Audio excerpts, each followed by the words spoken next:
महाराष्ट्रातील सर्व गुरुजन वर्गांना नमस्कार। 28 जूनला म्हणजे अगदी जवळ आलेली आहे आपली टीईटी परीक्षा आणि तुम्ही एवढा भरभरून आपल्या व्हिडिओना प्रतिसाद दिला ना, त्याबद्दल सर्व गुरुजनांना मी प्रथमतः धन्यवाद देतो आणि आजच्या व्हिडिओला सुरुवात करतो। बघा, आपण गणिताचे व्हिडिओ खूप सारे घेतले होते आणि या सगळ्या व्हिडिओच्या खाली ज्या काही कमेंट्स होत्या की सर काही काही गणित जी आहेत ती या अशी जर आली तर, तशी जर आली तर, या पद्धतीचे आले तर काय करायचं, तर आपल्याला मार्क्स तर नक्कीच घ्यायचे आहेत सर गणितामध्ये। म्हणजे गणितात मार्क्स आपण घेऊन येणारच आहोत। पहिला प्रश्न असा आहे सर आपल्या गणितासाठी आजच्या व्हिडिओचा, पुढील विषमछेद अपूर्णांक चढत्या क्रमाने लावल्यास तिसरा अपूर्णांक कोणता येईल, हा आपला पहिला प्रश्न आहे सर। आणि जे अपूर्णांक दिलेले आहेत सर, यामध्ये अंश आणि छेद जर निरीक्षण तुम्ही काळजीपूर्वक जर केलं तर अंश हा छेदापेक्षा 1 ने लहान आहे आणि या पद्धतीचे प्रश्न विचारले जातात का, तर विचारले जातात सर। आणि या अपूर्णांकाची तुलना कशी करायची एकदम सोपं आहे सर, ते सुद्धा तुम्हाला इथे सांगणार आहे।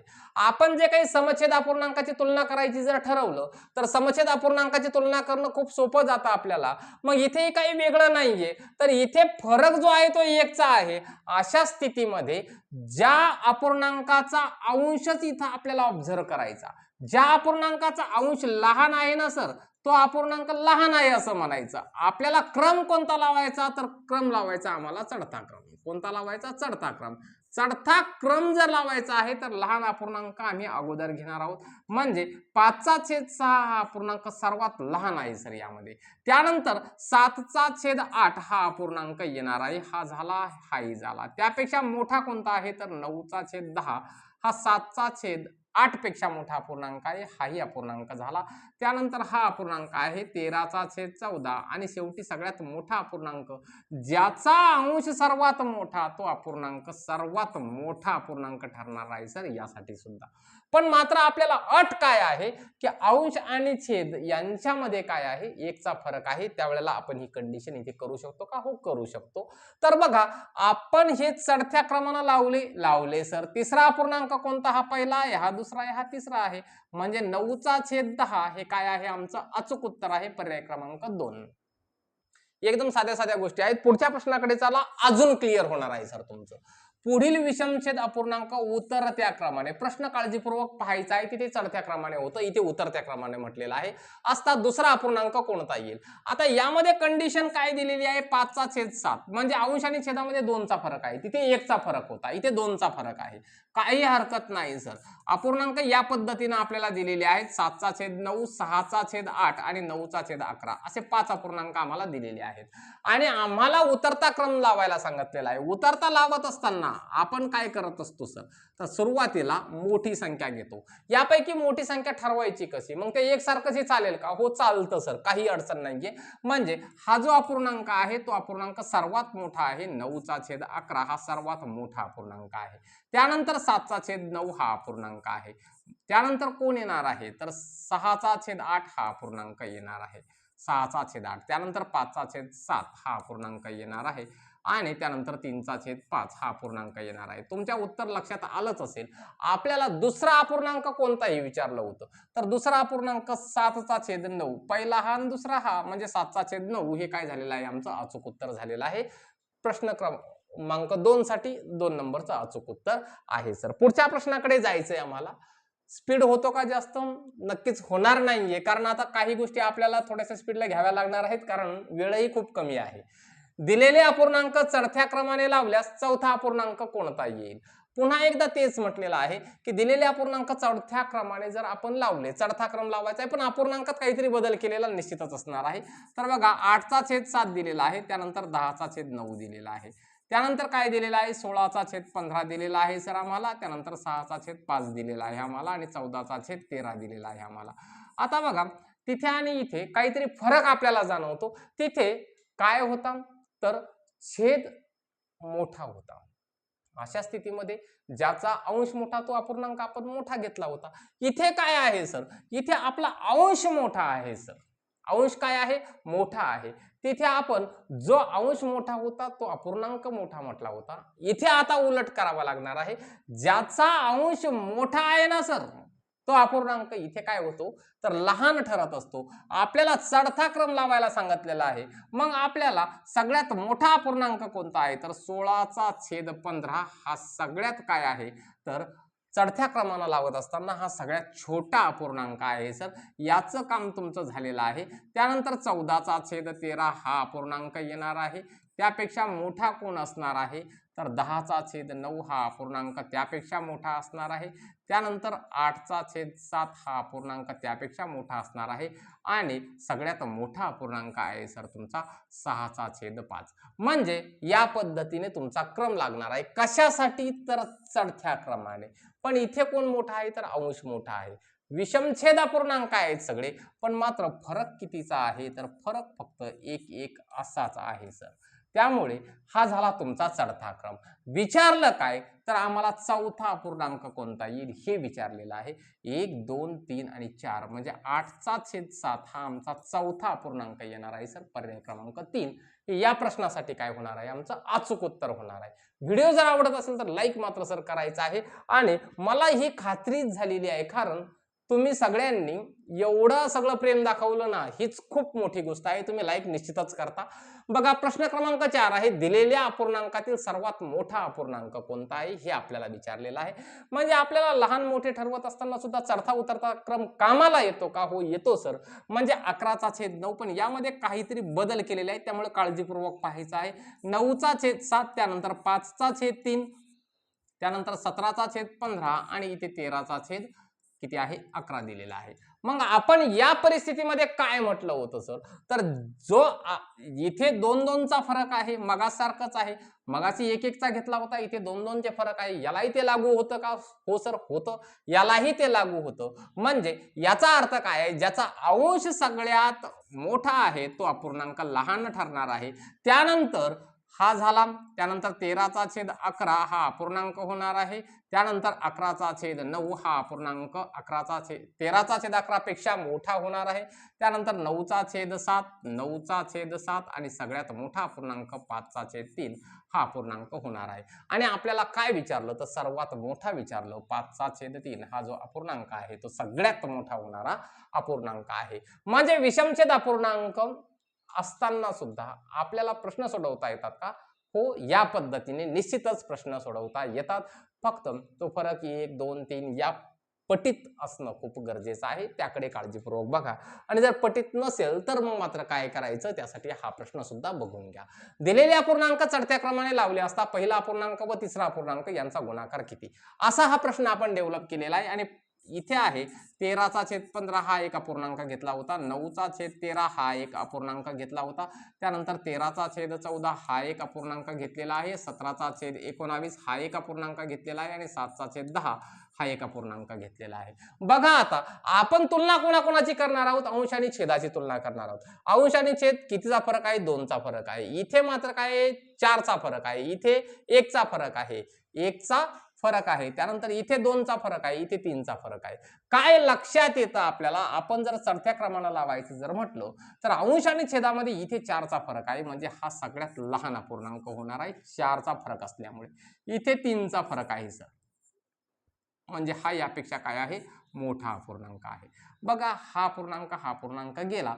त्यानंतर एक गोष्ट इथं तुमच्या लक्षात येत असेल 13/15 आणि 17/19 हे जे अंश आणि छेद आहेत यांच्यामध्ये 2-2चा फरक आहे. मग अशा स्थितीमध्ये आपण काय म्हटलं होतं तर 13/15 जो आहे ना तर या 13/15 हा जो अपूर्णांक आहे तो लहान असतो आणि त्याच्यापेक्षा मोठा 17/19 हा अपूर्णांक असतो.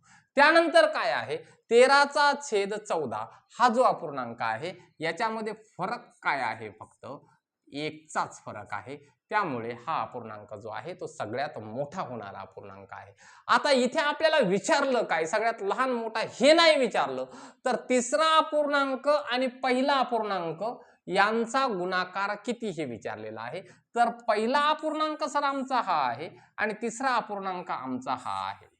हे 2 अपूर्णांक आहे यांचा करायचा आहे आम्हाला गुणाकार. तर 9/13 गुणिले 13/15 याला आम्हाला सोडवलं सर तर या 13ला 13 कट होतात का? हो होतात सर. 9/15 हे उत्तर आमचं आहे का? हो आहे सर. पण घाई करायची का नाही? आपण एवढं चाणाक्ष पाहिजे सर की पर्यायाकडे आपले दोन डोळे आहेत, एक डोळा इकडे बघा, एक डोळा इकडे बघा. इथं सर्व बरोबर हे का दिलं असेल याचाही विचार करणं खूप गरजेचं असतो सर. याचाही विचार करणं गरजेचं आहे. म्हणजे 9/15 हे उत्तर बरोबर आहेच, पण हेही बरोबर आहे का आणि हेही बरोबर आहे का हेही पाहणं तेवढंच गरजेचं आहे. एवढं चाणाक्ष आपण परीक्षेला असणं गरजेचं आहे. तर बघा 9/15 आणि 3/5 हे इक्विव्हॅलंट आहेत का सर? तर हो, दोघेही इक्विव्हॅलंट आहे. म्हणजे हाही पर्याय बरोबर आहे, हाही बरोबर आहे. म्हणजे हाही पर्याय बरोबर असणारच आहे आणि तो आहेच, कारण 9 गुणिले 13 म्हणजे या दोघा अंशांचा गुणाकार आणि 13 गुणिले 15 या छेदाछेदांचा गुणाकार जर केला तर तुमचं उत्तर 117/195च येतं सर. 117/195 हेच उत्तर येतं. म्हणजे तिन्ही पर्याय बरोबर आहेत. म्हणून या प्रश्नासाठी अचूक उत्तर काय होणार आहे? पर्याय क्रमांक 4 हे होणार आहे. बघा, आपण प्रश्न डेव्हलप करते वेळी या पद्धतीने केलेले आहेत. मी माझा पेपर दिला होता, तर त्यावेळेला त्यांनी पर्याय देतानाही कसे दिलेले आहेत, जुगाड कसा लावायचा परीक्षेला तेही तुम्हाला एका प्रश्नामध्ये निश्चित सांगणार आहे. आणि तो जो पेपर आहे तो टीईटीचा आमचा झालेला पेपर आहे. एखाद्याला नसतं जरी जमत, साधं साधं जरी ज्ञान असलं, साधं म्हणजे आपलं लगे एकदम गावठी जरी ज्ञान असतं तरी पण तसा प्रश्न टॅकल होतो, जास्त इफर्ट्स न लावता सुद्धा गणितामध्ये तेही दाखवणार आहे. बघा, काही सोपे प्रश्न घेतलेले आहेत सर, सोपे म्हणूया त्याला आपण. सोपे या अर्थानं कदाचित काही काही आमच्या शिक्षक बांधवांना गणित अवघड जातं असं म्हटलं जातं. पण मग आपल्याला वजाबाक्या पण येत नाहीत का? एवढं अवघड आहे का गणित? तर निश्चितच नाही. आणि असे प्रश्न विचारले जातात का? निश्चित रूपाने विचारले जातात. म्हणून भाऊ नक्कीच करून घ्यायचा नाही. आता हेच गणित येईल का? तर असं काही होणार नाही सर. पण अशा स्वरूपाचे येऊ शकतात. म्हणून आपली एक प्रॅक्टिस असणं गरजेचे आहे. काय आहे सर? इथे फक्त वजाबाक्या करायच्या आहेत आम्हाला. कशातून काय वजा करायचं? तर 10.5 मधून आम्हाला सर 3.659 वजा करायचे आहेत. इथं पुढं काही नाही, ते तसंच ठेवा, म्हणजे तो 0 कन्सिडर करा वजाबाकी करत असताना. या 2 ॲज इट इज, म्हणजे 2 मधून 0 गेला 2च राहणार आहे. या 6 मधून 9 जातात का? नाही. म्हणजे आम्ही इथं फक्त वजाबाकी करत आहोत सर. इथे राहिले आहेत 7, इथे राहिलेला आहे किती? 6 मधून 5 गेला 1, इथे जाणार आहे का? नाही. म्हणजे इथे राहिले 9, इथे 15, म्हणजे इथे किती होणार आहेत? तर इथे होणार आहेत 9 दशांश चिन्ह आणि इथे होणार आहेत 6. 6.9172 हे आमचं उत्तर आलेलं आहे. या 6.9172 मधून आम्हाला 5.9172 काय करायचे आहेत? वजा करायचे आहेत. 9172. किती सोपं झालं सर, वेळच काय लागला. हे 9172 एकमेकांना कट जर झाले ना, तर इथे 0 राहणार आहे. दशांश चिन्हाला दशांश चिन्ह ॲज इट इज आणि 6 मधून 5 गेलं, उरला फक्त 1. म्हणजे उत्तर काय आलं सर आमचं? तर 1.00. याचा अर्थ काय आहे? 1. म्हणजे पर्याय क्रमांक 1च हे अचूक उत्तर आहे. कधी कधी असे प्रश्न असतात आणि ते कमी वेळेमध्ये सुटतात. फक्त इथं दशांश चिन्हांमध्ये गोंधळ करायचा नाही. म्हणून पुन्हा एक प्रश्न आपण तसाच घेतलेला आहे, तो गुणाकाराचा घेतलेला आहे सर. 74.2 74.2 गुणिले 1.3. आता इथे काय करायचं सर? तात्पुरतं क्षणापुरतं आपण दशांश चिन्ह विसरून जायचं, सरळ सरळ गुणाकारासारखा गुणाकार करायचा. पाडे पाठ लागतात, हो लागतात. 13 दोन्ही 26, हातचे आले 2. 13 चौक 52 आणि 2 54, हातचे आले 5. 13 साती 91, 91 आणि 5 96 होतात. आता दशांश चिन्ह कुठे द्यायचं? या दशांश चिन्हाच्या नंतर एक अंक, या दशांश चिन्हाचे एक अंक, 1 आणि 1 2. सोडा हे 2 अंक, द्या इथं चिन्ह. फक्त या उजव्या बाजूला सोडा बरं. तुम्ही म्हणाल की डाव्या बाजूने सोडलं तरी 2च आहे, पण प्रत्येक वेळेला असं होईल असं नाही. उजव्या बाजूने अंक सोडावे लागतात. बघा, 96.46, 96.46 हे आमचं आलेलं उत्तर आहे. याला सर गुणायला सांगितलेलं आहे. अगेन 0.7 0.7 याला गुणायचं आहे. करा गुणाकार. दशांश चिन्ह तात्पुरतं जायचं विसरून. 7 ने गुणा यांना. 7 सकम 42, 4 7 चौक 28 आणि 4 32, 7 सकम 42 आणि 3 45, 9 7 63 आणि 4 67, दशांश चिन्हानंतर 2 अंक, दशांश चिन्हानंतर 1 अंक, एकूण अंक किती 3, 1 2 3 16, द्या दशांश चिन्ह इथं. काय आलं उत्तर 67.522, 67.522, पर्याय क्रमांक 2 हे अचूक उत्तर आहे. काही प्रश्न सोपे घेणं खूप गरजेचं असतं सर. आता बघा इथे प्रश्न क्रमांक 8 आहे, पहिल्या राशीचे दुसऱ्या राशीशी गुणोत्तर काढा. आपण गुणोत्तरावर घेतलं नव्हतं म्हणून टाकलेलं आहे यामध्ये आणि विचारले जातात बरं प्रश्न. बघा फक्त इथे महत्वाचं ही आहे पहिली राशी, ही आहे दुसरी राशी. याच याच्यासोबत काढायचं सर. याच्यासोबत वगैरे करत बसायचं नाही. तर त्यांनी जे विचारलं ना तेच आपण करायचं आहे. पहिली राशी काय आहे तर 5 मीटर आहे, 5 मीटर आहे. दुसरी राशी काय आहे सर तर दुसरी राशी काय आहे 250 सेंटीमीटर आहे. बघा आता आपल्याला दोघांची तुलना करायची तर मग पैलवान सारखे पाहिजे की नाही पाहिजे, म्हणजे हे युनिट सारखे पाहिजे. मग हे मीटर आहे, 5 मीटर आहे, हे सेंटीमीटर आहे. मग या मीटरला सेंटीमीटर करू शकतो का आम्ही? हो करू शकतो. म्हणजे काय आहे की 1 मीटर बरोबर 100 सेंटीमीटर, म्हणून 5 मीटर बरोबर किती तर 500 सेंटीमीटर होणार आहेत. तर 250 म्हणजे 500 250. याचा अर्थच काय होतो सर 500/250. आणि काय करतो आपण 0ला 0 कट करतो. आता काही जण पटकन कराल 25 दोन्ही 50, हा आलं 2 उत्तर आणि पर्याय क्रमांक 1 अचूक आहे असं वाटेल, पण असं नाही. आपण काढतोय सर गुणोत्तर, आपण भागाकार नाही करत आहे इथे. तर हे 2 तुमचं बरोबरच आहे, पण या 2ला छेद 1 आहे की नाही? हा छेद 1 उरणार आहे की नाही? 25 1 25 आणि 25 दोन्ही 50 म्हणजे 2/1. 2/1 याचाच अर्थ 2/1 हे तुमचं काय झालेलं आहे अचूक उत्तर. कुठे आहे 2/1 तर पर्याय क्रमांक 3 मध्ये आहे. म्हणून परीक्षेला अतिशय घाई करायची नाही, कारण आपण सगळं सोडवतो आणि थोड्यासाठी उत्तर चुकवतो आणि म्हणतो की माझी थोडीशी सिली मिस्टेक झाली, पण तिथे आपल्याला माफ होणार आहे का? नाही, कारण इथे आपल्याला 4 पैकी एकच पर्याय काय करायचा आहे काळा करायचा आहे. पहिल्या राशीचे दुसऱ्या राशीशी गुणोत्तर किती? पहिली राशी दिलेली आहे सर आम्हाला 40 मिलीग्रॅम. आता हे का घेतलं असेल हे मुद्दामून घेतलेलं आहे सर. मुद्दामून म्हणजे कसं काय तर 5 ग्रॅम दिलेला आहे. मला फक्त तुम्हाला हे सांगायचं आहे सर की 5 ग्रॅम म्हणजे काय होतात तर 5000 मिलीग्रॅम होतात, हेच सांगायचं होतं. कधी कधी काय होतं आपला सगळा अभ्यास झालेला असतो आणि आपण पटकन अशा ठिकाणी कन्फ्यूज होऊन जातो सर. 5 ग्रॅम 5 मिलीग्रॅम, कारण सर्वसामान्यपणे व्यवहारात त्या गोष्टी वापरल्या जात नाही म्हणून मी मुद्दामून घेतलं होतं. 40 5000 काढायचं आहे आपल्याला, म्हणजे 40चा छेदच 5000 करायचा आहे. जबरदस्ती 5000ला वर न्यायचं नाही सर आणि 40ला खाली आणायचं नाही. त्यांनी काय म्हटलं पहिली राशी ही आहे ना पहिली वर, दुसरी खाली दुसरी खाली, याच पद्धतीने करा. आणि 0ला 0 कट होतात का? हो होतात. याने याला भाग जातो का तर 4 1 4, इथं उरला किती तर 1 उरला. त्यानंतर 4 दोन्ही 8 होतात आणि 4 पंचे 20 होतात. याचाच अर्थ काय आहे 1/125 हे आलेलं आहे आमचं उत्तर. म्हणजेच काय 1/125 हे काय आहे आमचं असलेलं गुणोत्तर आहे 1/125. कुठे आहे उत्तर? पहिलाच पर्याय आहे, पर्याय क्रमांक 1. पुढच्या प्रश्नाकडे जाऊयात सर. बघा 2x बरोबर 3y बरोबर 4z, तर x y आणि z यांच्या हे जे प्रमाण आहे ते कसं असेल हे आपल्याला दाखवायचं आहे. म्हणजे आपल्याला हे सोडवावं लागणार आहे. अगोदर आपण नियमानुसार सोडवूयात सर. कसं सोडवूयात? नियमानुसार. नियमानुसार म्हणजे कसं सर तर बघा 2x दिलेला आहे बरोबर 3y दिलेला आहे बरोबर 4z दिलेला आहे. आता या सगळ्या काही गोष्टी एकमेकांना कशा आहेत? इक्वल आहेत. म्हणजे 2 3 आणि 4 यांचा फक्त काढा सर लसावी, आणि लसावी आपण सेपरेट पाहिलेला आहे त्यामुळे तुम्हाला पटकन सांगता येतं की अशी संख्या की जिला 2 ने भाग जातो 3 ने जातो 4 ने जातो 12 आहे. ती कोणती आहे? 12 आहे. या सगळ्यांना फक्त सर 12 ने द्या भाग. कोणी द्या? 12 ने द्या भाग सर. दिला सर 12 ना भाग, दिला सर आम्ही 12 ना भाग. मग 12 ना भाग दिल्याच्या नंतर काय होणार आहे तर बेक बे होणार आहे, बेसकम 12 होणार आहे. उरलं काय? x/6 इथं उरलेला आहे. त्यानंतर इथं काय उरणार आहे 3 चौक 12, वरती उरला y सर आणि खाली काय उरला तर 4च उरलेला आहे. त्यानंतर इथं 4 त्रिक 12 होतात. याचा अर्थ काय आहे झेडचा छेद 3. याचाच अर्थ आहे x ची किंमत 6 घ्या, y ची किंमत 4 घ्या, z ची किंमत 3 घ्या, म्हणजे 6 4 3 झालं तुमचं उत्तर सर नियमाने. हे नियमाने बरोबर आहे. आता एखाद्याला हा नियमच नाही कळाला, एलसीएमच नाही सापडला, करू काय शकता? पर्यायाकडून जाऊ शकता तुम्ही. कसं जाता येईल सर तर ही म्हणजे x ची किंमत असते, इथं जर 6 टाकून पाहिजे, एकदा 2 टाकून पाहिजे, असं करून पाहिजे. करून पहा तुम्ही. बघा 2 गुणिले 6 किती होतात? 12 होतात.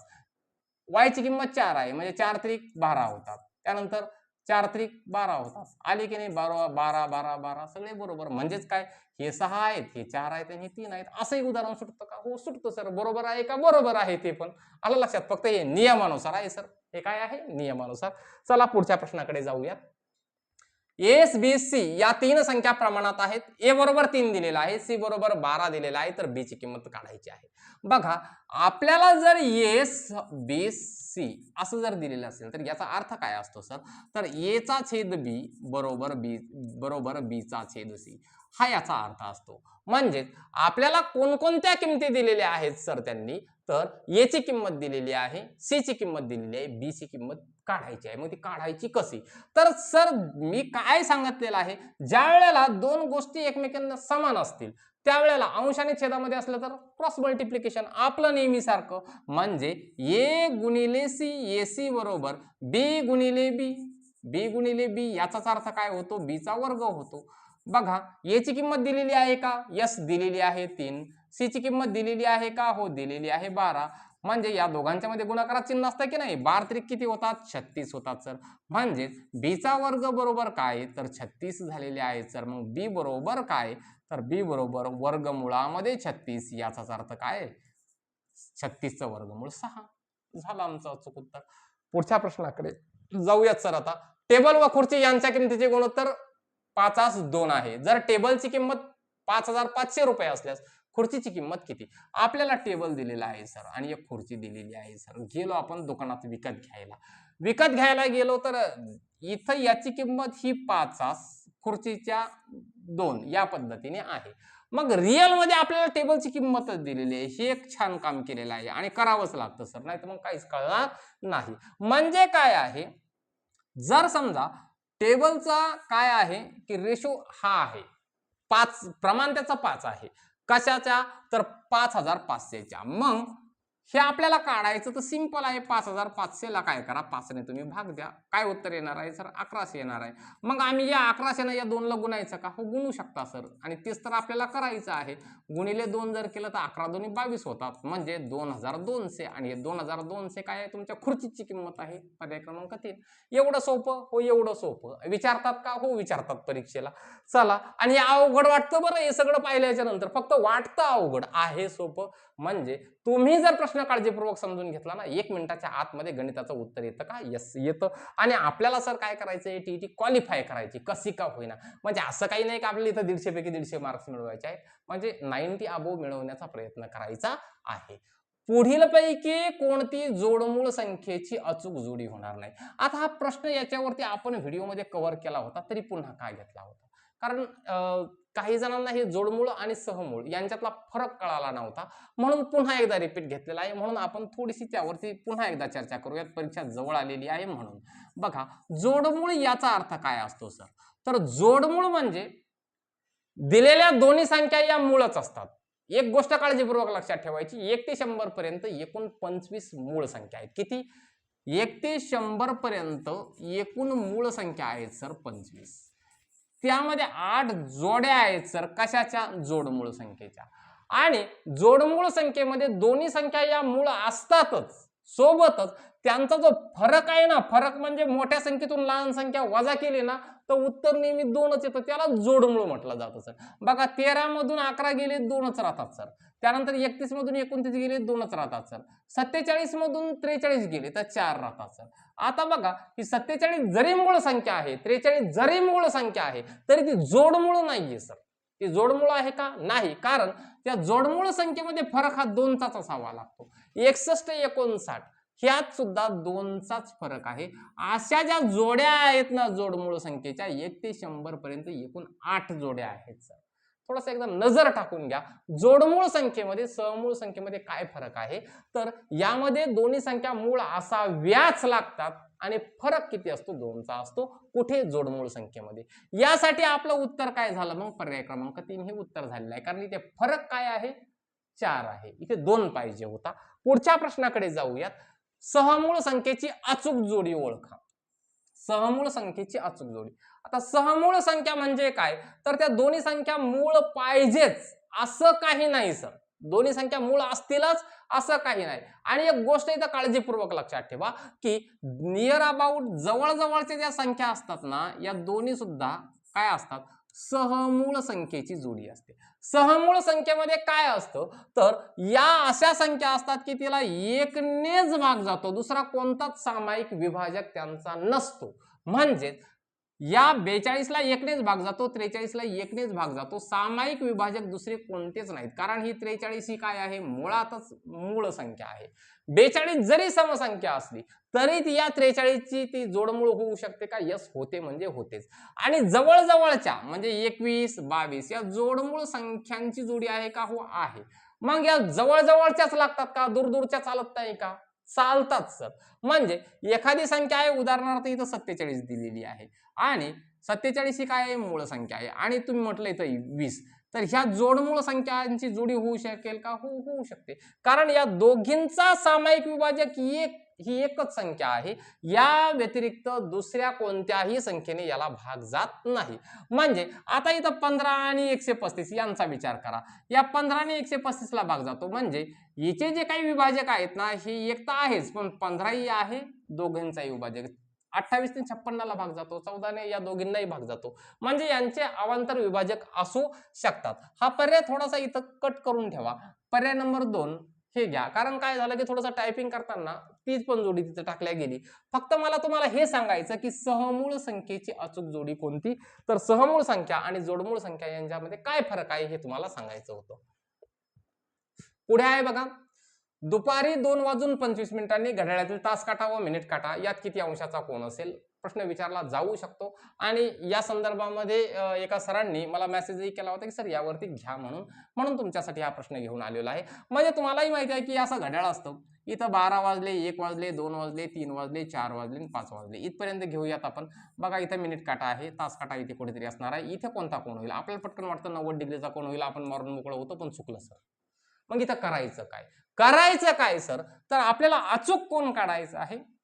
यासाठी आपल्याला एक सूत्र आहे सर, 11/2 गुणिले मिनिट, 11/2 गुणिले मिनिट वजा 30 अंश गुणिले तास. बस हे सूत्र लक्षात ठेवायचं आहे सर.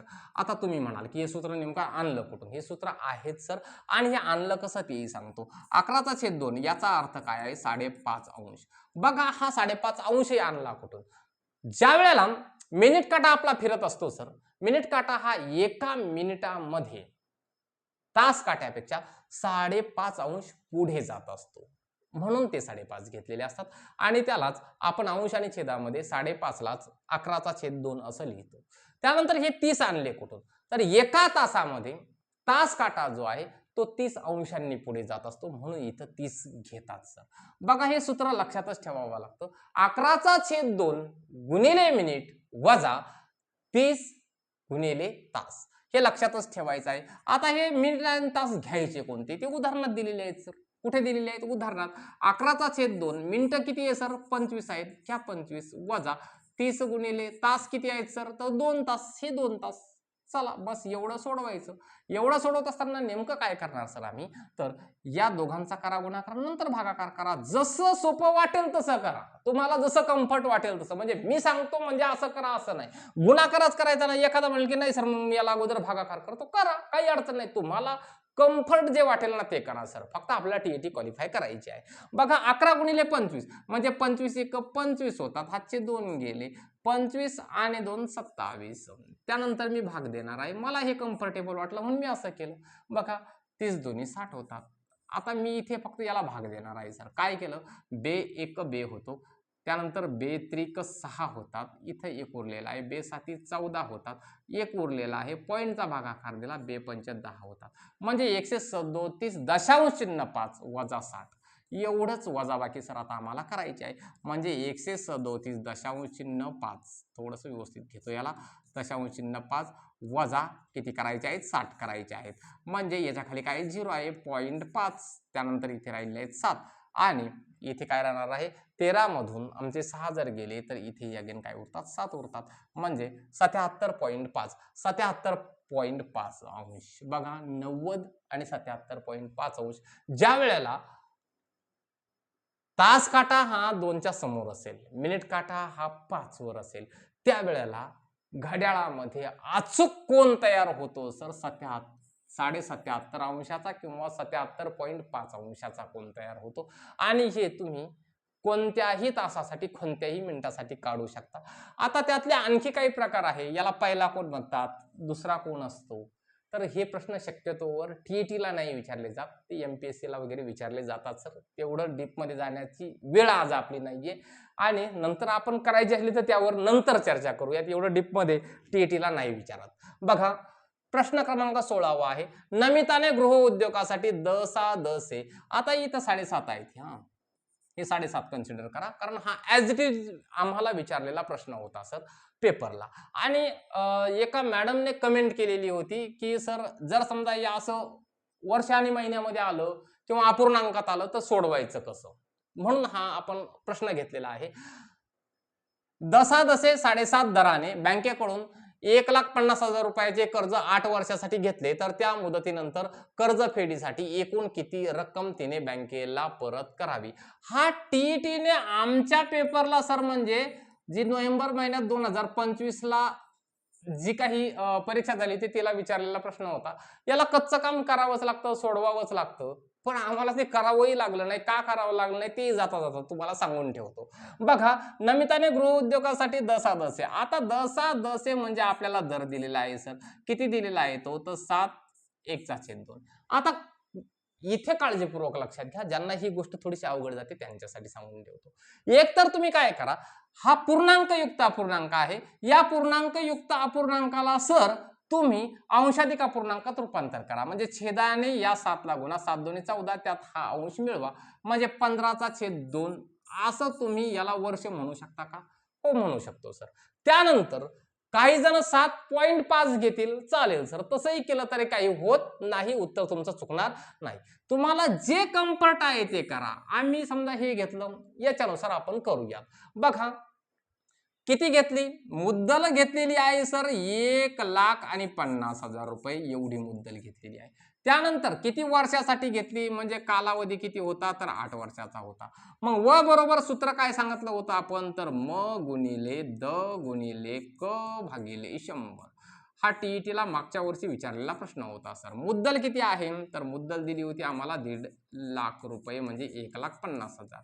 त्यानंतर दर. आता हा दर लिहायचा कसा? तर जसा आहे तसाच लिहायचा. बाकी कसा लिहायचा?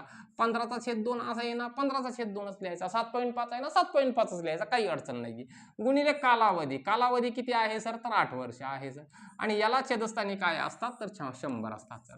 आता बघा, अंशाचा गुणाकार असतो, त्याला छेद भागाकारात असतो. याला भाग देता येतो का? हो, देता येतो सर, काही अडचण नाहीये. गेले ते, उडून गेले दोन. वरती राहिलं काय? तर हे तुमचे 1.5 लाख राहिले, हे 15 राहिले आणि हे 4 राहिले. 15×4 = 60 होतात.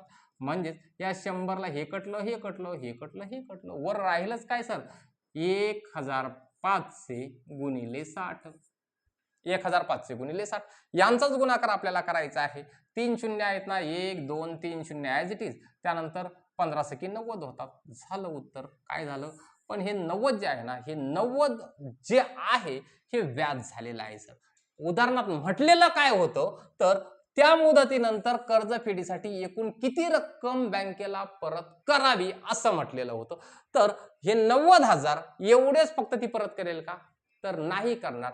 त्यामध्ये ती घेतलेली मुद्दल सुद्धा परत करेल. घेतलेली मुद्दल होती सर किती? तर 1.5 लाख रुपये आणि 90,000 रुपये व्याजासकट ती परत करेल. एकूण रुपये किती होतात? तर 0,0,0,0 इथं 4 इथं 2 म्हणजे 2,40,000 रुपये ती बँकेला परत करेल. पर्याय क्रमांक 1. आता तुम्ही म्हणत होते सर मगाशी की तुम्हाला कच्चं काम हे सगळं करावं लागलं नाही, मग नेमकं काय करावं लागलं? तुम्हालाही करावं लागलं नसतं सर. आता एक बघा, थोडं गावठी भाषेत विचार करू आपण, एकदम गावठी भाषेत. बघा, नमिताने गृहउद्योग सुरू करायचा होता. या दरानं कर्ज घेतलं, म्हणजे दरसाल दर शेकडा, म्हणजे व्याजाचा दर किती आहे?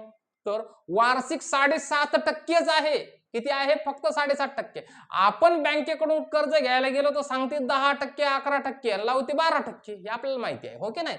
मग 7.5% म्हणजे तिला काही एवढं काही व्याज लागलेलं आहे का? एका वर्षाला नाही लागलेलं. त्यानंतर तिनं पैसे मुळात किती घेतले होते सर? 1.5 लाख रुपये घेतलेले होते.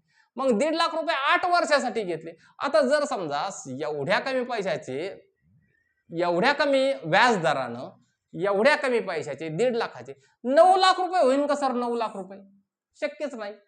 बरं आता इथे 90,000 दिलेला आहे, तर जर 1.5 लाख रुपये घेतले तर ती बँकेला काय फक्त 90,000 परत करेल का? करणारच नाहीये सर. इथं 24,000 रुपये परत करेल का सर ती? शक्यच नाहीये. एकूण बँकेला ती पैसे परत करेल किती? राहिलं काय? हेच राहिलं होतं. आणि आम्ही टीईटीला हाच जुगाड लावला सर. कारण फक्त काही प्रिव्हियस नॉलेज होतं. पण हे आपण साधं गणित चांगलं वाचलं ना तरी पण असं होतं. हे रिअल आहे. आणि माझ्यावर जर विश्वास नसेल तुमचा, तर ज्यांच्याकडे 2025 चा पेपर आहे सर, त्यामध्ये ॲज इट इज हा प्रश्न मी जसाच्या तसा माझ्याच पेपरमधला मुद्दामून मी टाकलेला आहे. मला फक्त प्रश्न यासाठी घ्यायचा होता, की जर समजा वर्ष जर असं ऑड आलं तर त्यासाठी काय? ही पण गोष्ट तुमच्या निदर्शनास मी आणून देतो. काही प्रश्न असेही असतात. बघा, मी तरी माझ्या व्हिडिओमध्ये पर्याय देताना नियर अबाउट देतोय सर तुम्हाला. पण मात्र यांनी एवढा फरक टाकणं महाराष्ट्र राज्य परीक्षा परिषदेनं डेव्हलप केलेला पेपर होता तो. आणि एवढ्या सहजगत्या आपल्याला होऊ शकतं का? होऊ शकतं सर. पुढच्या प्रश्नाकडे आपल्याला जायचं आहे. बघा, नफा तोट्याच्या संदर्भामध्ये सुद्धा एक कमेंट होती की सर यावरती आणखी, आता यापेक्षा अवघड तर निश्चितच टीईटीला विचारणार नाहीये. आणि उगाच मला असं वाटत नाही की आपल्या शिक्षक बांधवांना कुठेतरी पॅनिक करून टाकावं, ही माझी बिलकुलही इच्छा नाहीये. जिथपर्यंत म्हणजे सफिशियंट आहे तिथपर्यंतच करायचं. उगाच आपलं ताणवण्यात मतलब नाहीये. जेव्हा एक जागा 18,700 रुपयास विकली, तेव्हा त्या मालकाचे 15% नुकसान झाले. ती जागा किती किमतीला विकायला पाहिजे होती, म्हणजे 15% नफा झाला असता. आता मुळात काय आहे सर, जर नाहीच काही कळायला लागलं ना, तर काय करायचं की आपल्याला नफा तोटा एवढं साधं तरी कळत राहतं. मग इथं आपल्याला एक जागा आहे 18,700 रुपयास विकली, तेव्हा त्या मालकाला 15% नुकसान झालं. मग सरळ आपण काय करायचं, 100ला जर समजा 85 रुपये भेटत असेल, 85 रुपये भेटत असेल, मग हे काय आहे, हे भेटलेले पैसे आहेत. हे भेटलेले पैसे आहेत म्हणजे 18,700 आहेत, म्हणजे याची किंमत x आहे. करा क्रॉस मल्टिप्लिकेशन आपला नेहमी सारखंच.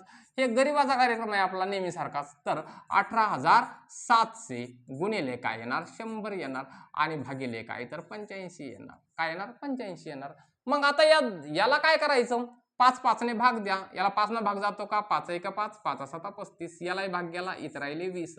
बघा, 17 ने याला भाग द्या, 17 1 17, इथे एक उरलेला आहे, 17 1 17, इथं 1100 झालेले आहेत. म्हणजेच काय आहेत, 1 1 0 0 गुणिले 20, म्हणजेच 11 दोन्ही किती होतात, तर 22 होतात. आणि हे 3 शून्य जशीच्या तसे. म्हणजे ती जी जागा आहे ना सर, त्या जागेची मूळ किंमत आहे ही किती, तर 22,000 रुपये ही मूळ किंमत झालेली आहे जागेची.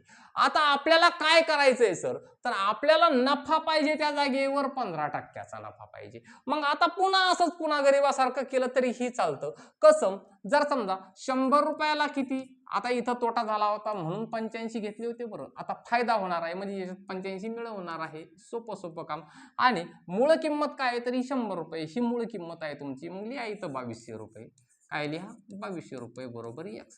आणि करा तिरकस गुणाकार. तिरकस गुणाकार करणं म्हणजे काय, तर x बरोबर काय, 22,000. 2200 म्हटलं मग अशी, तर 22,000 चा छेद किती, हे 100. सोडवा फक्त याला, हे कटलं.